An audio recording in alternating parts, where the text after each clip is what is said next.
Hey, so Bob, what happened here today? Well, this garden here in the corner had a lot going on. A lot of hostas, phlox, Shasta daisies, peonies, a lilac bush, and a lot of other little plants too. And it was too much for the owners. Especially see the Shasta daisy here? Yeah. Well, there's one that's lost its petals already, the color, but it was sitting right here where the water, back up so you can see this better.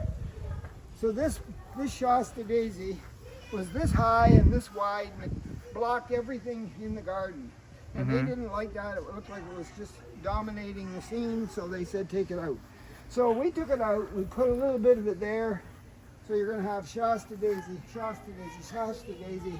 Got a few lilies in the corner, but we've opened this whole thing up. We're gonna add mulch to it and it'll look beautiful. Nice. And then we did that last week. And we did some of this today too, though, right? We moved some things. Yeah, we moved a few sedums over here. Yes, Along sedums. the rock. We like to go along the rocks. Okay.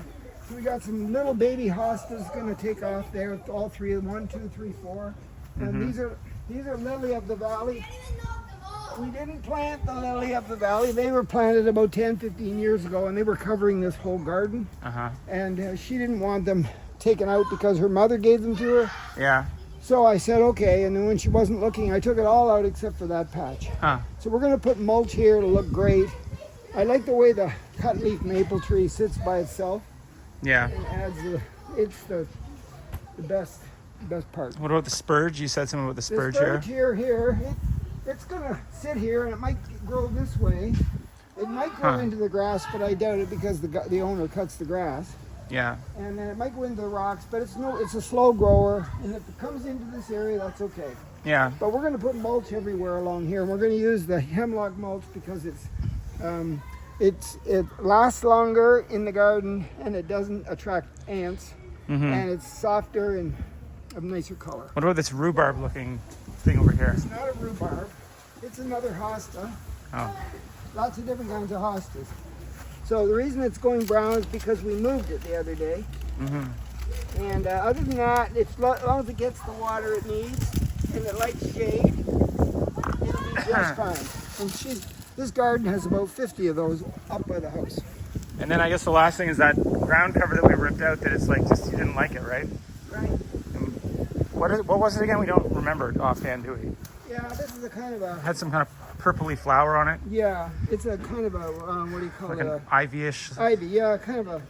Like it's very popular, it grows very quickly. It's got some pretty little flowers, but it's invasive and it takes over your whole yard.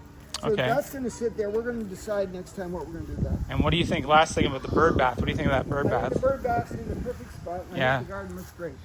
But the bird bath, you think, is this a good bird bath according to your... Yeah, it's out in the open. Birds like to come to it's sunny and they like to bathe there and then quickly fly back into the bushes. Right, now they can see it too. They can get at it. They know whether there's danger there or not. And these guys can see it because they have an eye line to it because before it was hiding behind those daisies. Right. Okay, that's it. Okay. See it.